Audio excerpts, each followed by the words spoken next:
qilyapsizmi?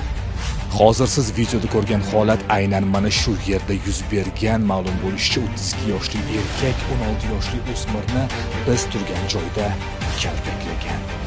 Aniqlik kiritilishicha, holat maktabda sinfdoshlar o'rtasidagi tushunmovchilikdan boshlanadi.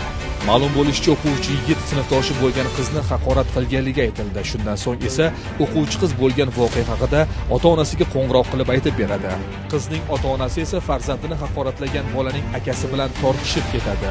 Biz aynan holatni videoga olgan guvohni izlab topdik. Ular bilan telefon orqali suhbatlashamiz. Obedga yaqin 1:30larda ko'chadan gup anaqa ovoz eshitildi. Yugurib chiqsam, eri xotin ikkita yosh bolani ushlab olib, qo'shnimizni bolalarini, eri katta bolasini, xotini kichkinasini urib yotgan ekan. Yugurib borib ularni ajratishga harakat qildim. Yosh bolalarni uradiganlarga zo'ravonliklarga biz hammamiz qarshimiz. Birlamchi tibbiy ma'lumotlarga ko'ra, voyaga yetmagan bolaning akasiga chap ko'krak qafas yumshoq to'qimalarining lat yeyishi tashxisi qo'yilgan. Videoda ko'rishingiz mumkinki, kaltaklangan bola aynan mana shu o'rindiqqa yotib qoladi. O'rganishlarimiz davomida voqea ishtirokchilari bilan suhbatlashmoqchi bo'ldik, lekin buning imkoni bo'lmadi.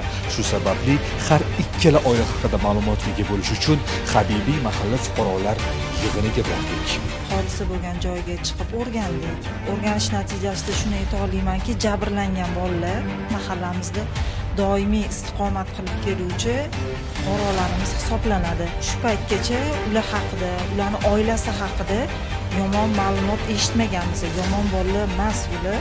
Ikkinchi tomon haqida gapiradigan bo'lsam, ya'ni o'sha voyaga yetmagan bolalarga qo'l ko'targan oila haqida ham mahallamizga hech qanday yomon ma'lumotlar kelib tushmagan.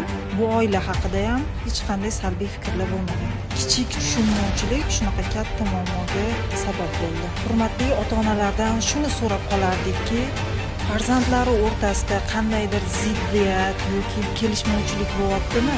Bu kabi masalalarni mahallaga chiqib, kerakli mas'ullar bilan hal etilishini so'rab qolardim.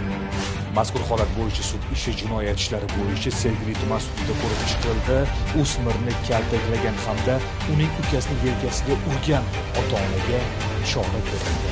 Jinoyat ishlari bo'yicha Sergeli tuman sudi tomonidan Huquqbuzar erga O'zbekiston Respublikasi Ma'muriy javobgarlik to'g'risidagi kodeksining 183-moddasidan nazarda tutilgan huquqbuzarlikni sodir qilganlikda aybli deb topilib, unga 11 sutka ma'muriy qamoq jazosi tayinladi.